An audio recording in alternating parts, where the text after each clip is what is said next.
যে আপনাকে পাত্তা দিবে না তাকে আপনিও পাত্তা দিবেন না, সে যত বড় মানুষই হোক না কেন। মনে রাখবেন, আপনার পৃথিবীর আপনিই রাজা। আর যে আপনাকে আপন ভাববে তাকে আপনিও আপন করে নিন। অবসরপ্রাপ্ত অনেক বাবা মা সন্তানের কাছে মুখ খুলে টাকা চাইতে পারেন না। প্রত্যেকটা সন্তানের উচিত মা বাবাকে মাসে মাসে হাত খরচ দেওয়া। কাপড়ে চায়ের দাগ আর চরিত্রে অপবাদের দাগ শত চেষ্টা করেও আর দাগ মোছা যায় না। স্বামী যখন গরিব, অভাব তখন স্ত্রীর টাকার। স্বামী যখন ধনী, অভাব তখন স্ত্রীর ভালোবাসার। লোভ যতক্ষণ নিজেকে আয়ত্তে রাখবেন ততক্ষণ সঠিক পথে চলবেন, আর লোভ যখন আপনাকে গ্রাস করবে তখন আপনি ভুল পথে পরিচালিত হবেন। চোখের জলটা অনেকটা ফুলের মতো, কখনো নিচ থেকে ঝরে পড়ে, কখনো বা অন্য কেউ এসে ঝরিয়ে দিয়ে চলে যায়।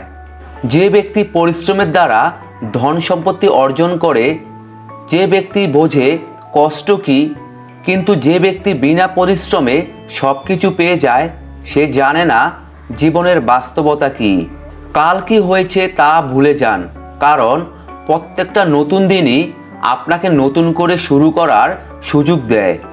আপনজন যখন হঠাৎ করে পর হয়ে যায় তখন সে শত্রুর থেকেও বেশি ভয়ঙ্কর হয়।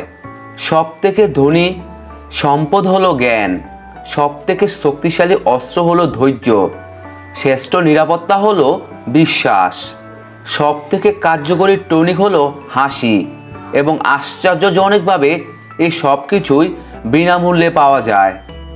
মানুষ শখের বশে বিড়াল পোষে, কুকুর পোষে, কিন্তু মানুষ পোষে না। কে পাশে থাকবে আর কে পাশে থাকবে না সেসব কোনো প্রমিজের উপর নির্ভর করে না। খারাপ সময় বলে দেয় কে আপন কে পর। বিচ্ছেদের অপর নাম তৃতীয় ব্যক্তি, কারণ এই তৃতীয় ব্যক্তির জন্যই অধিকাংশ সম্পর্ক ইতি টেনে বিচ্ছেদের রূপ নেয়। আপনার পায়ে যদি জুতো না থাকে কিন্তু হাতে বই যেন অবশ্যই থাকে, কারণ জুতো আপনার কিছুটা পথ চলতে সাহায্য করবে, কিন্তু বই আপনার জীবন গঠন করতে সাহায্য করবে। বর্তমান পৃথিবীতে কাছের সম্পর্ক বলে কিছুই নেই, সব কাছের সম্পর্ক। নারী এক অদ্ভুত জিনিস, তারা গরিব স্বামীর কাছে চায় টাকা, আর টাকাওয়ালা স্বামীর কাছে চায় ভালোবাসা। হিংসা মানুষকে অনেকটা নিচে নামিয়ে দেয়, এতটাই নিচে যখন মানুষের মধ্যে আর মনুষ্যবোধ জিনিসটা থাকে না। হাজার দোষ করেও আমরা নিজেকে ভালোবাসি, অথচ সামান্য ভুলে অন্যকে ঘৃণা করতে দ্বিধা করি না। এটাই বাস্তব। প্রকৃত স্বামী সে নয় যার দাম্ভিকতার দাপটে স্ত্রী তার ভয়ে ভয়ে কথা বলে। স্বামী তো সেই যার বন্ধুসুলভ আচরণে স্ত্রী তার সাথে মন খুলে কথা বলতে পারে। অচেনা লোকের অপমান সহ্য করা যায়, কিন্তু চেনা লোকের অপমান সহ্য করা কঠিন। ভালোবাসা আত্মার সাথে হয়, দেহের সাথে নয়। যা দেহের সাথে থাকে তা কেবল আকর্ষণ, যা আত্মার সাথে থাকে তা অন্তত প্রেম। যদি ধীরে ধীরে কমে যায় কথা আর গল্প, তখন বুঝে নেবেন সে আপনার পেয়ে গেছে বিকল্প। আমরা সবাই বুঝি নিজের দোষ, চেপে রাখি অন্যের দোষ খুঁজি। উপহার কম দামি হলেও অবহেলা করবেন না, সবার দামি উপহার দেওয়ার সাধ্য থাকে না। এখানে ভালোবাসাটাই মূল্যবান। ভালোবাসা এমন একটা মায়াঘর যেখানে সহজেই প্রবেশ করা যায়, কিন্তু নিজের জীবন বাজি রেখেও সেখান থেকে বেরিয়ে আসা যায় না। সব ইচ্ছা কি আর পূরণ হয়? মাঝে মাঝে অপূর্ণতা নিয়ে বাঁচতে হয়। তুমি জিতে গেছো কারণ তুমি বদলে গেছো, আমি হেরে গেছি কারণ আমি বদলাতে পারিনি। আমি যাকে খুঁজি সে আমায় খুঁজে না, আমাকে যে খুঁজে তার খোঁজ আমি রাখি না। আমরা সবাই কাউকে না কাউকে খুঁজি, কিন্তু সঠিক সময়ে সঠিক জনকে খুঁজতে পারি না। সব কিছু মনের মতো হয় না, মানিয়ে নিতে হয়, কখনো সাধ্যমতো, কখনো বাধ্য হয়ে। অহংকার করে কী লাভ বলেন? এই পৃথিবী ছেড়ে তো একদিন সবাইকে চলে যেতে হবে। কেউ যদি প্রশ্ন করে ভালো লাগা আর ভালোবাসার মধ্যে পার্থক্য কী, যেমন মনে করেন গাছে একটি ফুল আপনার খুব ভালো লেগেছে, আপনি সেটাকে তুলে নিতে চাইবেন।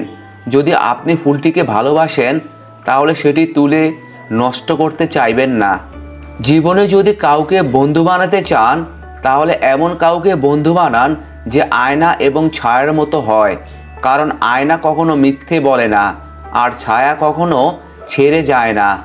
কাউকে ভালো লাগলে অপেক্ষা করুন, তাড়াহুড়ার কিছু নেই, কারণ কিছুদিন পর এমনিতেই তাকে আর আপনার ভালো লাগবে না। কিছু মানুষ সম্পর্কে বাঁচিয়ে রাখে আর কিছু সম্পর্ক মানুষকে বাঁচিয়ে রাখে। একজন আদর্শ স্বামী কখনো কথায় কথায় স্ত্রীর দোষ ধরে না, বরং স্ত্রীর পাশে থেকে শুধরে দেওয়ার চেষ্টা করে। সব বাড়িতেই তো মানুষের জন্ম হয়, কিন্তু মনুষ্যত্ব কেবল কিছু কিছু বাড়িতে জন্ম হয়। আপনি যত চেষ্টা করুন না কেন, জীবনে কিছু মানুষের কাছে কখনোই নিখুঁত হবেন না। পিরিয়ডকালীন যন্ত্রণা আর প্রসবকালীন বেদনা যদি পুরুষের থাকতো তাহলে নারীকে আঘাত করার আগে তাদের রুহু কেঁপে উঠত। ডিভোর্সের পরে একজন মহিলা একটু দেরি হলেও স্বামী পায়, একজন পুরুষ দেরি হলেও স্ত্রী পায়, কিন্তু সন্তানরা বাবা মায়ের আদর পায় না। কাউকে ভালোবেসে মাঝপথে ছেড়ে দিবেন না, জীবনটা একেবারে এলোমেলো হয়ে যাবে মানুষটার। না পারবে সামনের দিকে এগোতে, না পারবে আগের জায়গায় ফিরে যেতে, জীবন তো লাশ হয়ে বেঁচে থাকবে।